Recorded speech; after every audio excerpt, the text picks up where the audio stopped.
Ito pang Smart DTF dito pa sa may CPD2 sa Uyo. Printer head, capping, head clean, nozzle test. Ito naman ang ground wire, AVR, ink tank, waste tank na nilinis po ng Sabado. Dito naman ang stocks at unused.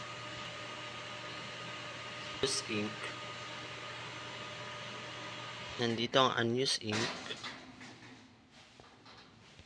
unused DTF powder, at DTF film.